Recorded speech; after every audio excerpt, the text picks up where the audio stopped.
Let me just tell you one quick story to give you an idea of the contagiousness. This was a story that was reported in New England Journal of Medicine years ago. There's a story of a 17-year-old girl as part of a church group. She gets on a plane to Romania. She visits an orphanage, she visits the hospital, and then unknown to her, she catches measles. Gets back on a plane, comes back home. Within a couple of days, she goes to a church picnic that involves 500 people. This wasn't a fundamentalist church. People were vaccinated. But so of the 500 people at that picnic, 35 had never been vaccinated and had never been naturally infected. Okay, so she's at the church picnic for 2 hours. 31 of those 35 people got measles, which tells you she didn't have to have direct contact with them. This is a highly contagious disease, and this is what I fear the most. And the incubation period is very long, right? It's about 7, 10, as long as 14, sometimes as long as 21 days, yeah. And so that's a problem because I tell the parents, and you're going to laugh. Please don't think less of me after I say this story. But I tell people that if HIV gave you a red dot in the middle of your forehead, no one in their sane mind, no matter how drunk they were, would have sex with you. And that's what is one of the problems of these very effective bacteria or viruses that don't give you symptoms, and you walk around either incubating or asymptomatic because nobody knows to fear you. And that's one problem with measles. A long incubation period allows you to go around your life and hug other kids, kiss other people, go to parties, and you're infecting the world, and no one knows any better. And that's right.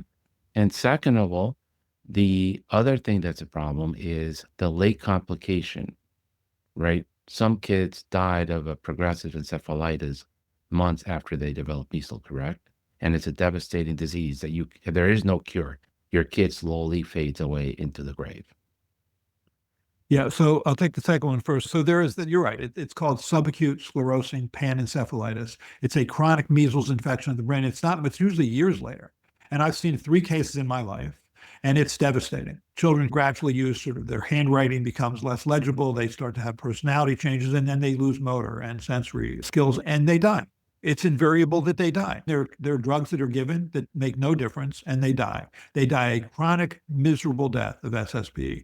But the incubation period, you're right. It's true of actually many infectious diseases. You're most contagious right before you develop symptoms because the virus attaches, enters, it begins to replicate, and then you have replication increases, and then your immune response starts to kick in. When your immune response starts to kick in, which is really when you develop symptoms, it's your immune response that causes symptoms. That's when the replication starts to decrease. So you're most contagious a day or two before you develop symptoms. So that's what makes it even more frightening, this particular disease. But SSP, I think if they ever show just a video of a child with SSP, I think that probably more than anything else would make it so that everybody got a measles-containing vaccine.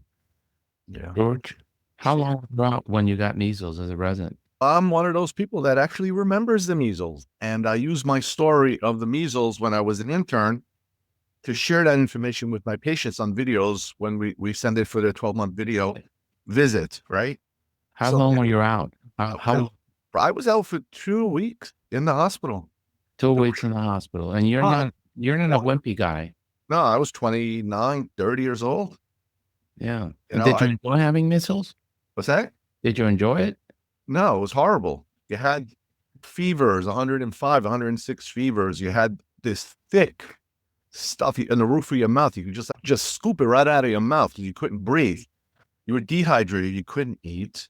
You started to get altered mental status a little bit. And then what was worse, after you got better from the measles, I had side effects from the medical treatment that they gave me to manage the symptoms that I had. So I was vomiting. They gave me Compazine.